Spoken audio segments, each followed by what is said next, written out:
Hey guys, what is up? It is a happy day, Steelers fans. So today I got that's two notifications on my phone. One said Le'Veon Bell has been franchise tagged by the Steelers. He'll make a little over $12 million this year. And he's with the Steelers for the 2017 season. I had to think for a second. And Antonio Brown has signed a 4-year extension, which means he's with the Steelers for the next 5 years. He'll be signed through the year 2021, and that'll be towards the end of his career, because 5 years from now, he's about 33 years old. So that's going to be roughly towards the end of his career. If they re-sign him to a 1, 2, maybe 3, if he goes the Steve Smith area. But at that point, it's going to be more like a $10 million a year. Right now, though, I think his new deal is 4 years. Oh my god, the salary is 60, something like that. I think he's going to make about 18 mil. Or no, not 18. What was it?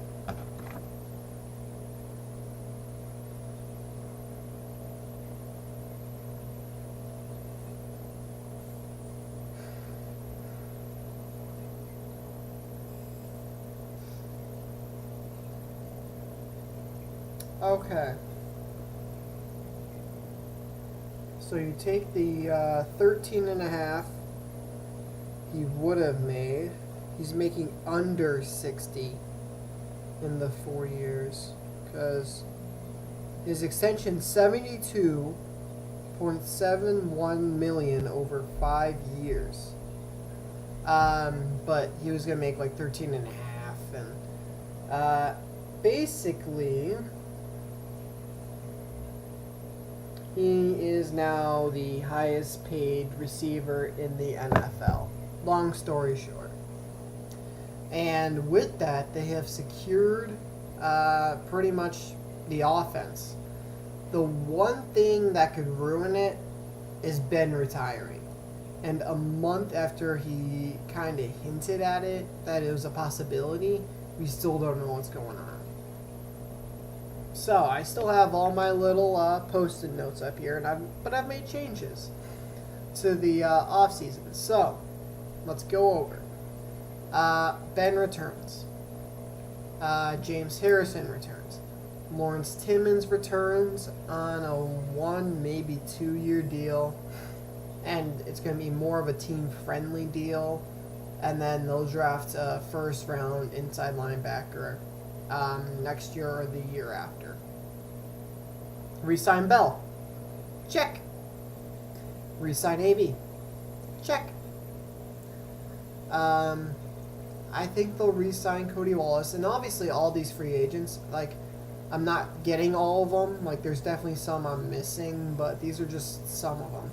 Brud Gadkowski, out of here. Landry Jones, out of here. Shamarko Thomas, out of here. I was thinking that they were going to re-sign Marcus Wheaton, but it's being suggested that they're going to let him go. Steven Johnson, I thought they were going to let him go, but they did re-sign him to a 1-year deal. Ricardo Matthews, I think they re-signed. David Johnson, out of here. Jarvis Jones, out of here. Alright, so, free agents. Now, Justin Gilbert was released. I don't know if I said that in the last one. I probably didn't. So,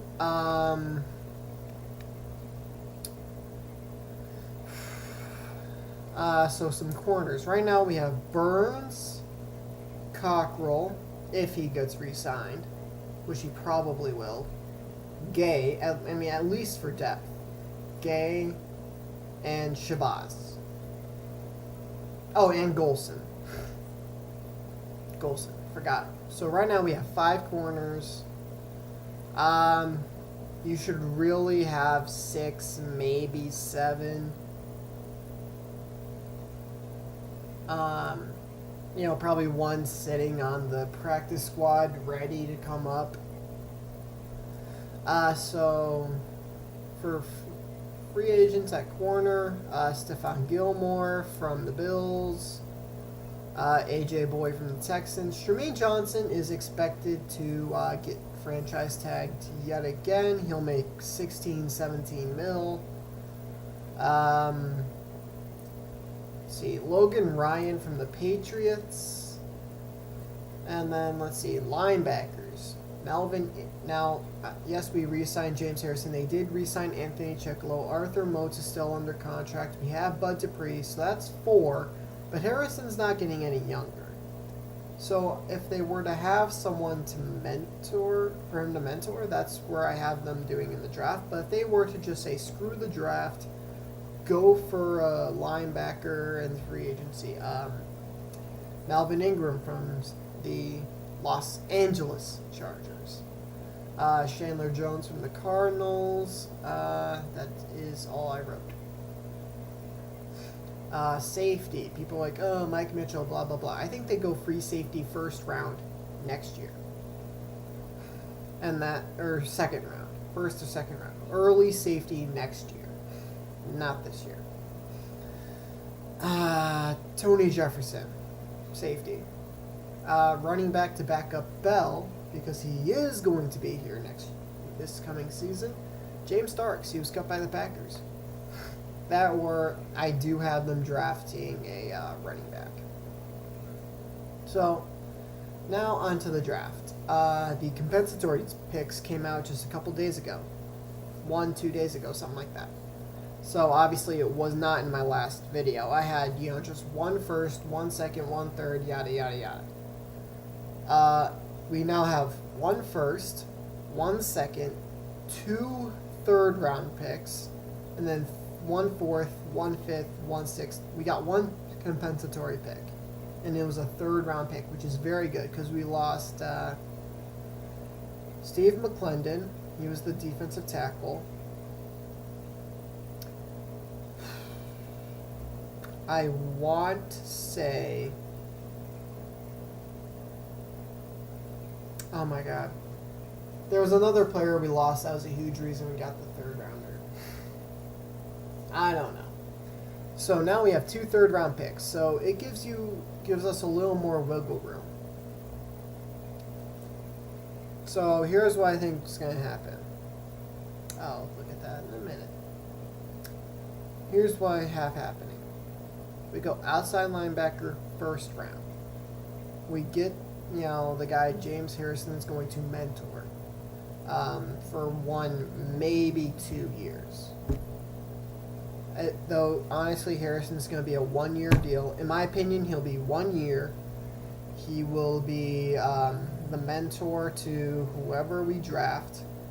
And, I don't know, midway through the season, the guy that we drafted will get some serious playing time and be the main starter week 12. In my opinion. As long as he's, not injured or anything. Round 2. We go corner. Alright? I think we go corner here. It's more depth.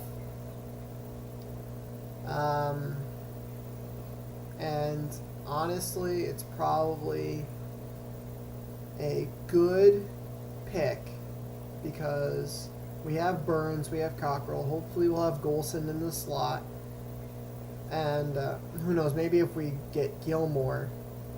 But if we get Gilmore or, Boy or Logan Ryan, then you have Burns. Then why would you draft a corner second round? You have Burns, that guy, Cockrell, Golson, Gay. It doesn't make sense to go and draft a corner unless if it's to develop, and then once Cockrell can actually, earn money, you ditch him.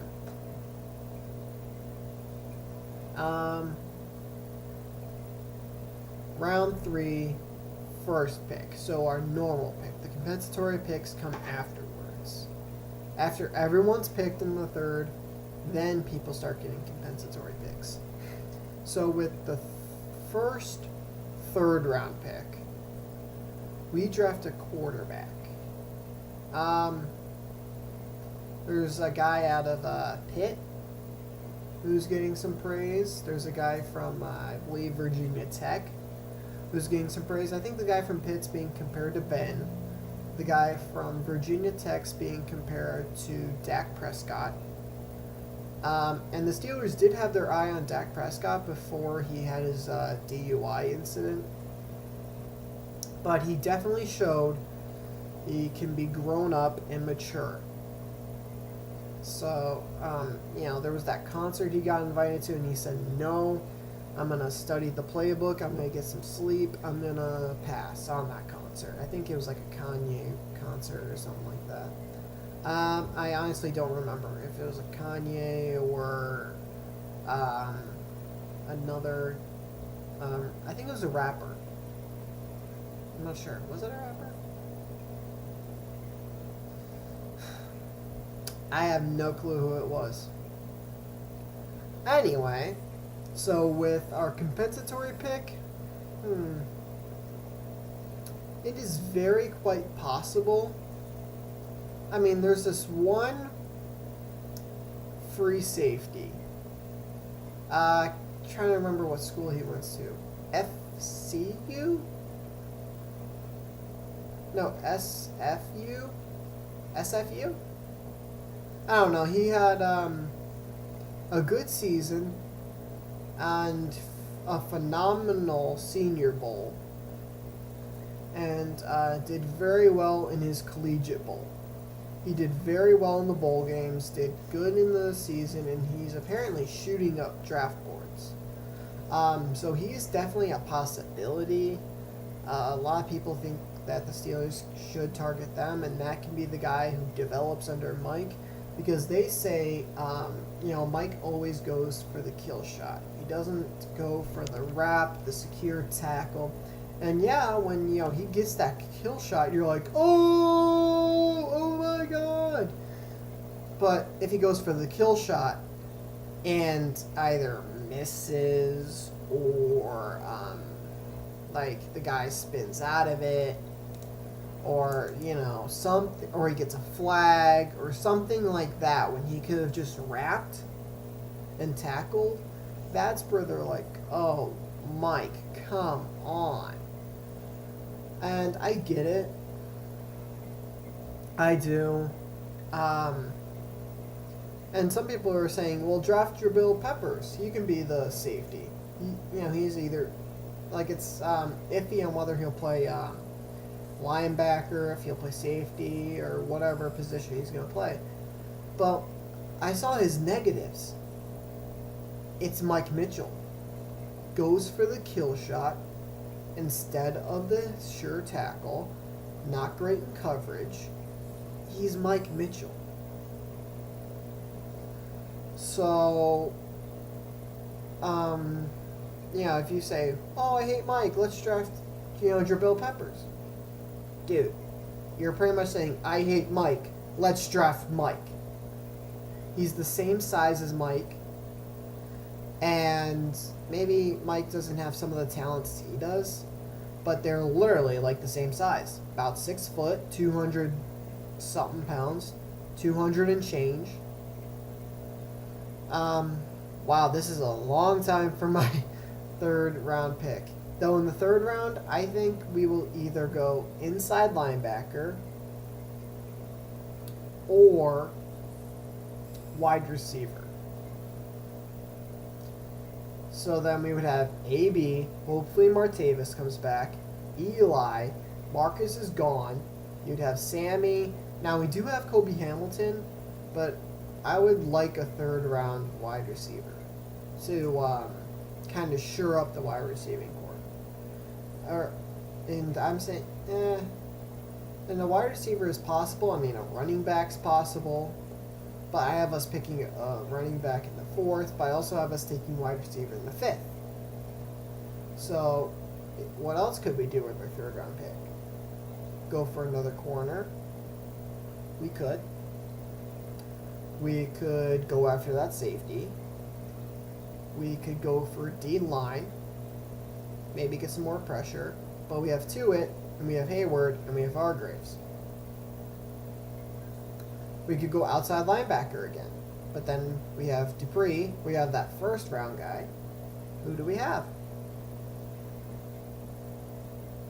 Do you think it's possible we go quarterback twice in the third round? And then Zach Mettenberger out? That's a possibility, I think. We could do 2 running backs with a compensatory in the other one, but I don't think that's likely. We could go O-line.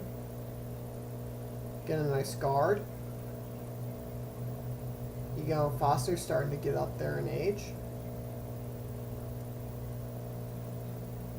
We could, like, there are so many positions where we could go, but I don't know if we're going to. Just because, I mean, it almost makes sense that everything I'm filling out on my thing says that free safety from whatever school who's doing really well lately. Like, that all points to him. It does. So let's say we go free safety. We take that guy. And even if it's not to be Mike's successor, because Mike is signed through 2018. So that's 2 years for this guy to develop. 2 years. So let's say we do that. Then we go running back 4th round, wide receiver 5th round, defensive line, or just D-end, 6th round. That'd be for depth. And round 7, O-line. So this could definitely be changed around and whatever, but it is definitely possible. I mean, now let's say instead of going outside linebacker round 1, we could do inside linebacker round 1, put outside linebacker at one of our 3rd round picks. In that inside linebacker, we draft Peppers, but we draft him to be a linebacker, sort of like a Shazier type of player. They have similar body types. Shazier is a little heavier, but they would both be fast linebackers, not great in coverage, big hitters. I mean, hell, that's a possibility. Peppers, he's sort of like the Swiss Army knife of defense. I think that's one of the names he was given. I mean, he's played running back, he's played linebacker, he's played defensive back, he's played pretty much everything but quarterback. I mean, every running back's played wide receivers a little. So pretty much quarterback, O-line, and D-line. That's what he pretty much hasn't played, because he's a kick returner, he's a punt returner. He does just about everything. But to have, I mean, imagine this. You have a linebacker returning your kickoffs. So, you know, and if he plays linebacker, he's going to have to put on some weight. So then he may not be returning. So he's kind of one of those players.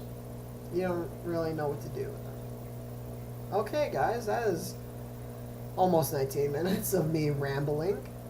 If you're still here, thank you, because I definitely rambled a lot. Put that pen down. So, if you guys like this video, please leave a like, comment any Steelers things you think they'll do.